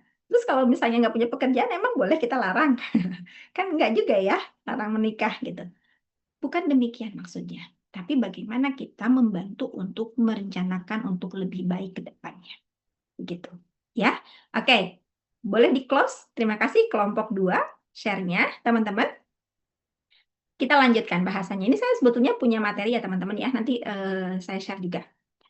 Nah, selanjutnya, tadi masalah kependudukan itu ada apa saja? Kuantitas, kualitas, dan komponen. Ya, tadi dari kuantitas, jumlah. Jumlah tadi udah jelas. Strukturnya juga sudah jelas, ya. Dan yang paling kita soroti adalah persebarannya. Teman-teman masih merasa nggak bahwa ada daerah-daerah yang penduduknya masih kurang? Bahkan mau ketemu satu rumah itu harus berjalan beberapa kilo dulu gitu. Ada daerah yang seperti itu? Masih ada? Hah? Tapi bayangkan di Cimahi. Ya, badan aja mau lewat gitu ya. Kita harus miringkan badan. Ada beberapa tempat yang begitu ya. Benar nggak teman-teman? Ya. Atau mobil aja mau parkir susahnya luar biasa gitu kan. Kalau kita bawa mobil. Mau berhenti depan rumah orang aja susahnya luar biasa. Benar nggak sih teman-teman? Nah, tapi sementara di daerah yang lain masih banyak yang kita ketemu satu rumah aja harus berjalan beberapa kilo. Artinya apa? Persebarannya nggak merata. Itu dari jumlah. Dari kualitas sekarang. Mohon maaf. Ada yang dari luar daerah di sini? Selain dari Jawa? Izin Ibu, ada saya. Dari mana, sayang? Dari Lampung, Ibu. Dari Lampung. Oke, saya mau tanya deh.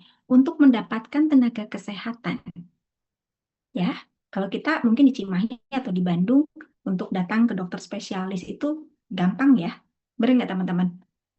Kita tinggal browsing rumah sakit manapun ada, ya. Kalau di tempat temanmu tadi yang dari Lampung, gimana? Boleh cerita? Izin Ibu, kalau di daerah saya masih mudah, tapi ada juga yang di daerah pedalaman yang masih susah. Ya. Ada yang begitu kan ya, teman-teman? Mungkin daerah pedalamannya dia harus akses beberapa jam dulu gitu ya. Bahkan mungkin harus nginap untuk mendapatkan fasilitas kesehatan yang terbaik. Begitu, ya. Belum kesenjangan yang lain. Nah, itu dari segi kualitas. Lalu selanjutnya, selain dari segi kualitas teman-teman semuanya, saya sampaikan dari segi yang lainnya dari kualitas. Ya. Pendidikan tadi sudah disampaikan, lalu perekonomian, sosial budaya, itu pun akan menjadi permasalahan. Terakhir teman-teman, terkait dengan masalah kependudukan adalah komponen pertumbuhannya. Kelahiran yang banyak bisa menjadi masalah kependudukan nggak teman-teman? Natalitas yang banyak, yang tidak terkendali bisa menjadi masalah kependudukan? Izin Ibu bisa. Sangat bisa. Kematian yang banyak. Nah, contoh waktu kemarin COVID tuh. Kan banyak yang meninggal ya. Nah, jadi masalah juga kependudukan atau tidak? Jadi masalah tidak? Atau senang-senang aja? Negara kita jadi jumlah penduduknya sedikit gitu. Tidak, ya itu jadi masalah. Dan satu lagi, migrasi. Migrasi itu juga menjadi masalah kependudukan yang tentu kita juga harus perhatikan, teman-teman. Memang betul, kita tidak bersentuhan langsung kalau terkait dengan kematian dan migrasi. Mungkin kematian kalau memang ada ranahnya di kebidanan, kita bersentuhan. Tapi kalau migrasi itu pengendaliannya bukan di kita, teman-teman ya. Kan banyak orang yang senang sekali pindah ke kota ya, daripada di daerahnya. Dengan alasan bahwa di kota itu lebih mudah untuk mencari pekerjaan dan lain sebagainya. Seperti itu. Ya. Nah, inilah masalah kependudukan yang tentunya menjadi PR kita sebagai bidan, teman-teman. Bagaimana kita berperan serta supaya pengendalian kependudukan ini setidaknya ya kita bisa memberikan kontribusi untuk mengendalikan yang lebih berkualitas. Begitu, ya. Bukan hanya dari segi kuantitasnya saja, tetapi juga kualitasnya. Nah, selanjutnya, teman-teman, yang perlu saya sampaikan adalah bahwa saat ini kita dalam kondisi adanya bonus demografi. Pernah mendengar itu, teman-teman? Apa itu bonus demografi?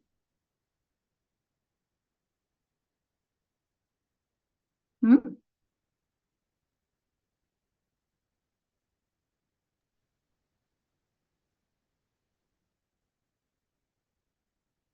Kelihatan di layar monitor Anda?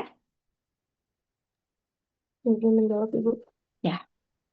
Jadi saat ini kita sedang berada dalam kondisi bonus demografi, teman-teman. Di mana kondisi ini adalah didominasi oleh usia produktif yang tadi disampaikan oleh teman Anda di kelompok 2. Itu akibat apa? Akibat dari bonus demografi. Dari mana? Gitu ya. Awal mulanya kok sampai kita dapat bonus di tahun-tahun ini gitu. Dari program KB, pengendalian jumlah anak. Yang awalnya dulu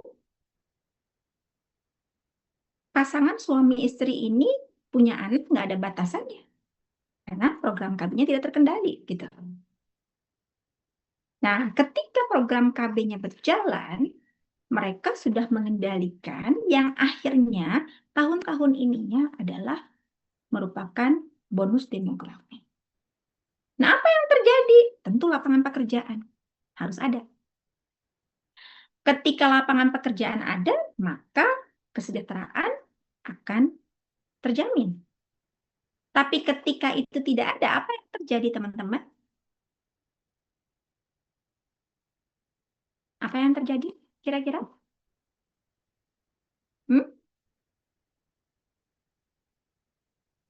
Apa yang terjadi? Ketimpangan yang ada di masyarakat. Betul nggak, teman-teman? Apa yang timpang? Ini saya ininya apa slide-nya? Apa namanya? Nah, ini.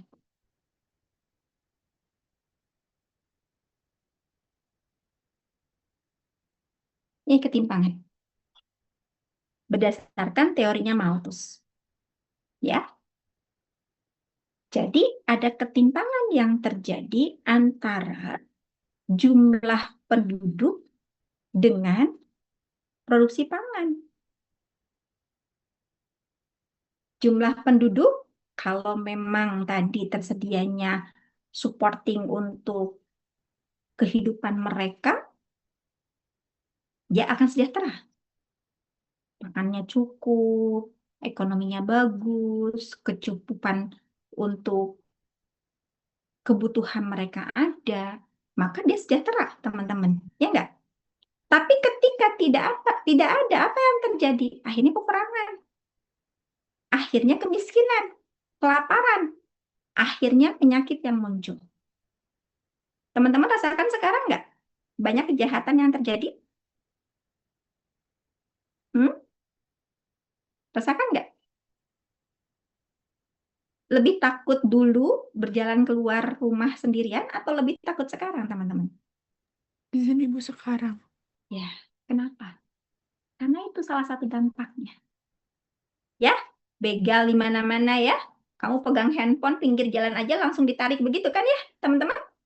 Dan itu di area umum ya, mereka berani ya. Karena apa? Itu ada ketimpangan. Akhirnya kejahatan meningkat. Nah, itu dampaknya teman-teman. Makanya kenapa kita harus memberikan kontribusi di situ. Nah, ini ya. Jadi pada suatu saat akan terjadi perbedaan yang besar antara jumlah penduduk dengan kebutuhan hidupnya. Nah, yang akhirnya nanti akan berdampak bukan hanya sekedar pada kesehatan, kemiskinan, Tetapi bagaimana dia mendapatkan akses pendidikan, ya, terhadap perlindungan, bahkan mungkin terjadi migrasi internasional. Ya enggak, teman-teman? Ada beberapa negara yang pindah kan? Ya, dia mencari pengakuan dari negara yang lain. Kenapa? Karena dia tidak nyaman di wilayah sendirinya, gitu. Ya, tidak ada jaminan untuk kehidupannya. Nah, tambahan dari saya lagi, teman-teman, berkaitan dengan ini, maka kita punya kontribusi untuk memperhatikan beberapa indikator di dalam ukuran dasar demografi. Ya, ini saya punya tadi sebetulnya sudah sedikit dibahas oleh beberapa kelompok, tapi saya ingin menambahkan ini. Ya, variabel yang tentunya akan memberikan kontribusi di dalam kependudukan dan perlu kita perhatikan. Ini. Pertama, sebentar. Ini yang nampak di layar monitor Anda yang mana? Yang variabel bukan judulnya? Izin Ibu, iya. Ya, oke. Pertama, terkait dengan kependudukan. Teman-teman harus pahami tentang TFR. Apa itu TFR? TFR adalah Total Fertility Rate. Ya. Apa itu? Adalah angka kelahiran total yang terjadi di usia 15 sampai 49 tahun. Ya, itu Anda harus pahami. Berapa sih sebetulnya angka kejadian di Indonesia terkait dengan TFR ini? Karena disinilah ranah kita ketika kita mau mengendalikan jumlah kelahiran. Dengan menggunakan program apa, teman-teman? Program KB, ya, atau menggunakan alat kontrasepsi. Ya enggak? Karena usia rentang 15 sampai 49 tahun itu kan rentang mereka bereproduksi ya. Kenapa 15? Karena dengan pernikahan dini kan banyak kejadian di bawah 20 tahun sudah menikah ya, di Indonesia masih begitu kan teman-teman? Masih ya? Di 49 tahun masih ada yang melebihi 35 tahun dia masih hamil. Ya enggak teman-teman? Ya, makanya ini menjadi fokus kita. Jadi satu TFR. Yang kedua, kalian harus pahami terkait dengan ASFR atau Age Specific Fertility Rate. Yang mana dia angkanya adalah menggambarkan spesifik di usia berapa. Misalnya, di usia resiko under 20 tahun atau di atasnya 35 tahun. Selanjutnya lagi yang perlu Anda perhatikan adalah berkaitan dengan penggunaan metode kontrasepsi. Anda harus pahami berapa presentasi pengguna kontrasepsi atau disebut dengan CPR, kontrasepsi prevalent rate.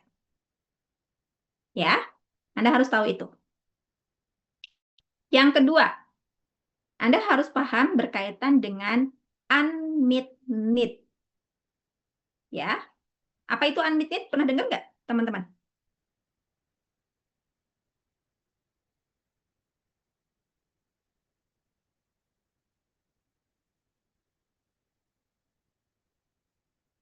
Pernah dengar unmet need?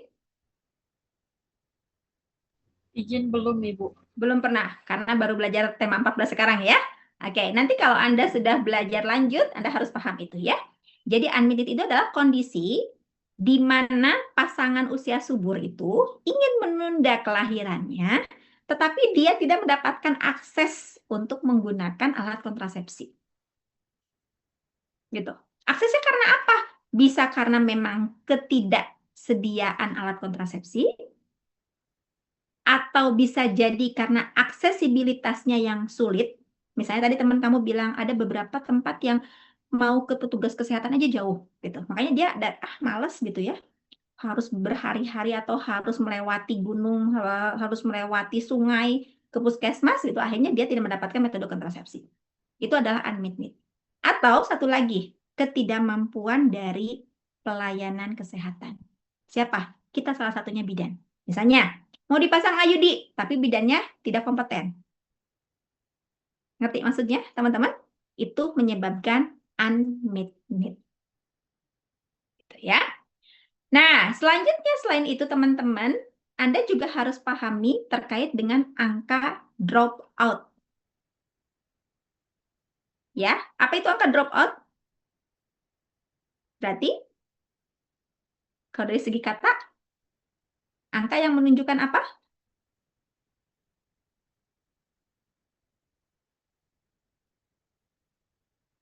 Drop out terkait dengan KB. Angka yang menunjukkan apa? Ibu, berhentinya KB, berapa yang sudah berhenti? Ya, berapa jumlah yang berhenti menggunakan KB? Dan alasannya apa? Itu penting buat kita. Ya, itu indikator-indikator penting. Dari situ kita bisa menganalisis apa program yang akan kita kerjakan selanjutnya. Teman-teman, ini mahasiswa sarjana, jadi Anda harus paham. Bukan hanya sekedar membaca angka, tapi Anda harus bisa menganalisis. Ya, apa sekiranya nanti action ke depannya ketika saya menemukan, misalkan, ya, ternyata dropout-nya tinggi. Ada apa? Berarti berkaitan dengan apa dong kira-kira? Kalau dropout-nya tinggi. Dia nggak puas dong pakai KB-nya, betul nggak teman-teman? Ya, kalau nggak puas efek dari mana? Efek dari apa? Dari efek dari setelah penggunaan kan? Nggak puasnya ya?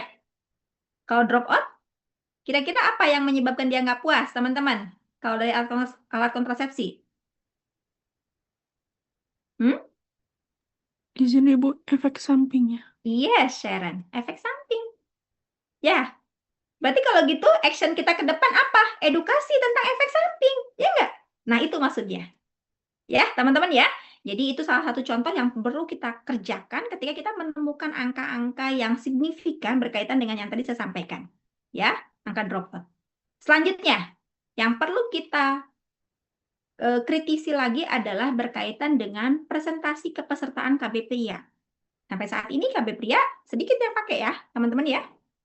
Nah, selalu yang menjadi subjeknya adalah ibu atau perempuan. Ya, makanya ini menjadi PR kita. Ini teman-teman yang menjadi PR kita dalam variabel kependudukan dalam program KB. Pertama, kalian perhatikan kependudukan dari TFR, lalu ASFR, lalu di keluarga berencana Anda perhatikan TPR, lalu unmet need, dropout, dan kepesertaan KB pria. Nah, apa yang terjadi ketika Anda memperhatikan itu? Ada teori demikian, teman-teman, yang menyebutkan bahwa ketika kita mengerjakan KB, sebentar ya, saya cari dulu. Karena ini slide-nya lompat-lompat. Saya hanya menyampaikan yang belum adanya saja. Sebentar. Ada teori yang menyatakan, ini dari hasil penelitian ya teman-teman ya. Menyampaikan bahwa ketika kita mengerjakan program KB, ini bisa menurunkan kondisi angka kematian ibu dan juga kita bisa memberikan kontribusi untuk apa namanya kejadian unmet berkurang atau CPR-nya meningkat.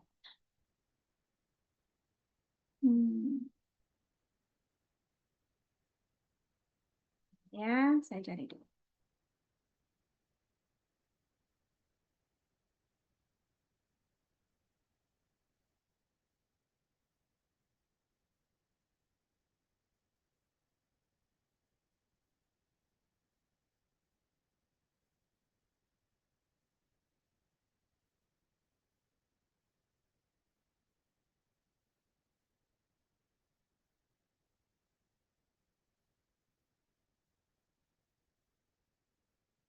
Oke. Saya share dulu sebentar.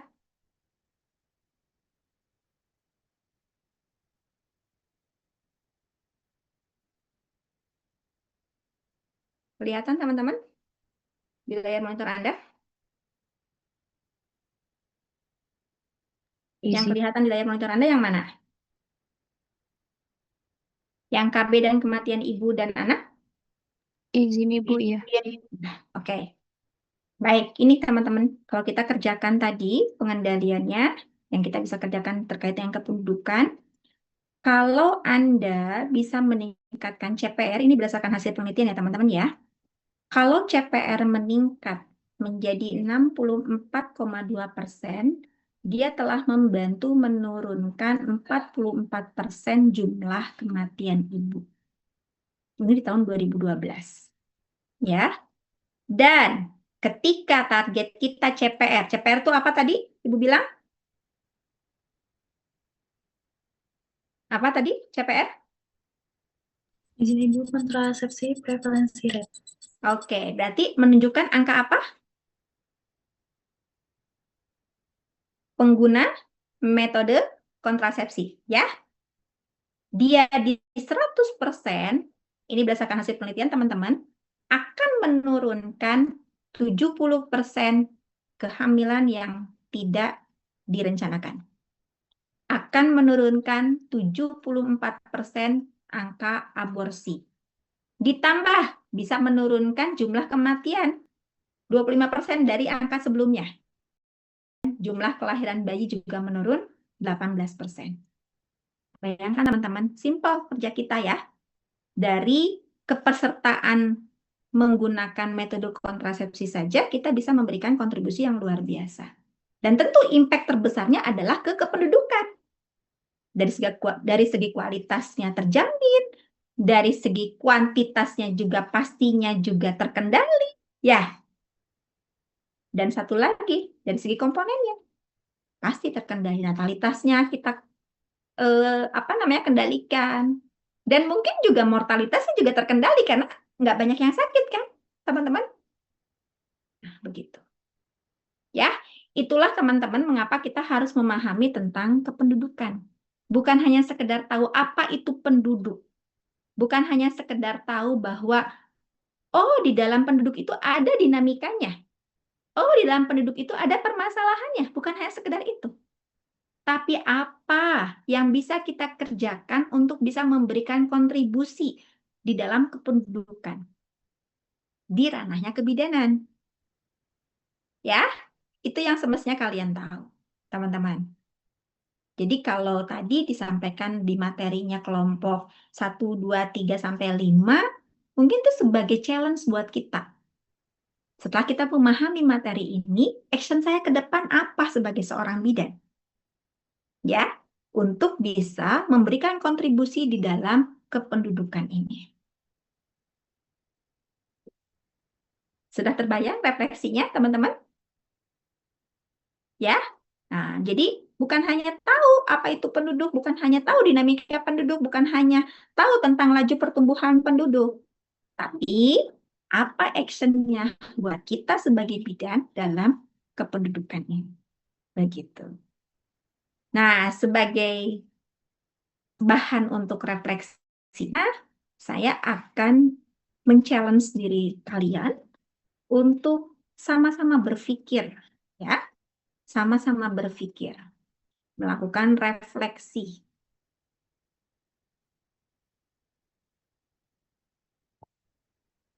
Saya share ya. Sudah kelihatan?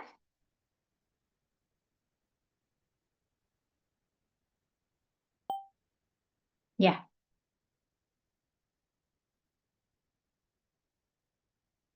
Sudah bisa terbaca di layar monitor Anda? Sudah? Izin sudah, Oke. Ibu. Jadi, Anda sekarang diminta untuk melihat dari sisi perspektif kebidanan. Apa yang terjadi dalam kondisi kependudukan saat ini. Ya. Lalu, Anda coba identifikasi apa peran KB saat ini sampai terjadi kondisi kependudukan yang Anda sudah jabarkan tadi. Dan bagaimana peran kontrasepsi? Ini dua hal yang berbeda ya, KB dan kontrasepsi. Bisa dipahami apa yang dimaksud? Bisa, teman-teman? Jadi, Anda diminta untuk melihat dari sisi perspektif kebidanan tentang kondisi kependudukan saat ini. Bagaimana peran KB-nya dan bagaimana peran kontrasepsinya, sehingga Anda bisa mendiskusikan sebetulnya ada permasalahan apa di Indonesia ini berkaitan dengan quality issue, ya, terkait dengan word service dan kontrasepsi.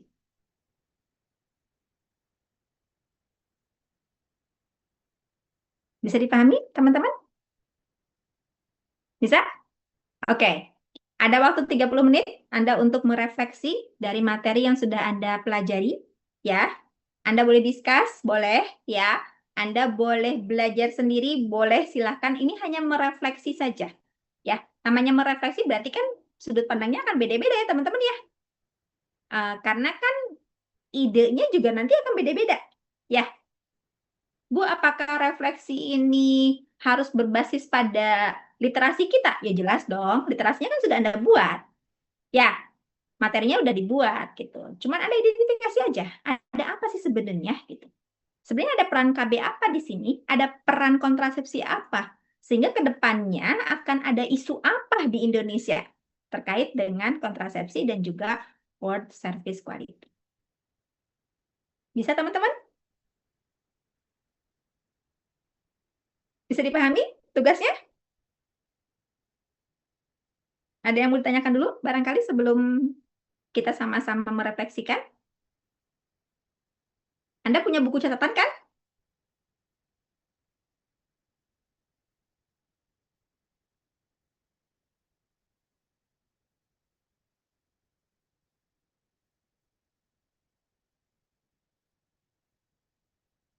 Punya buku catatan nggak, teman-teman? Ada punya buku catatan? Punya? Oke, silahkan ditulis hasil kerja Anda, dan nanti Anda foto, di-upload di G Drive yang sudah saya siapkan di PJ. Ya.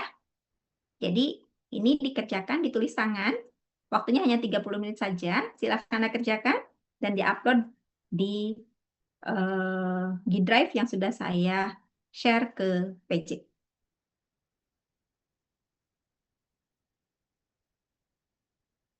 Turut serta mencari literasi, saya yakini Anda bisa mengidentifikasi. Ya, begitu? Terima kasih banyak teman-teman. Ada yang mau didiskusikan sebelum saya akhiri? Cukup? Cukup ya, boleh istirahat dulu, sholat dulu nanti, makan dulu sebentar, baru ditulis lagi ya. Insya Allah nanti jam 1 saya close untuk G Drive-nya. Demikian barangkali dari saya. Terima kasih banyak untuk semua kelompok yang sudah luar biasa menyiapkan materinya. Mudah-mudahan hasil belajarnya memberikan manfaat buat teman-teman dan juga menjadi ilmu yang tentunya bisa diterapkan pada saat di kemudian hari. Ya, demikian saya tutup untuk pertemuan hari ini dengan ucapan hamdalah. Alhamdulillahirabbil alamin. Subhanakallahumma wa bihamdika asyhadu alla ilaha illa anta astaghfiruka wa atubu ilaik. Mohon maaf bila ada hal yang kurang berkenan. Saya tunggu hasil kerjanya di G Drive ya. Jangan melebihi jam 1 karena jam 1 nanti saya kemungkinan bersama dengan kelas lain dan saya kunci untuk G Drive-nya. Ya. Terima kasih semuanya. Sampai ketemu lagi. Saya tutup. Wassalamualaikum warahmatullahi wabarakatuh. Salam sehat semuanya. Waalaikumsalam warahmatullahi wabarakatuh.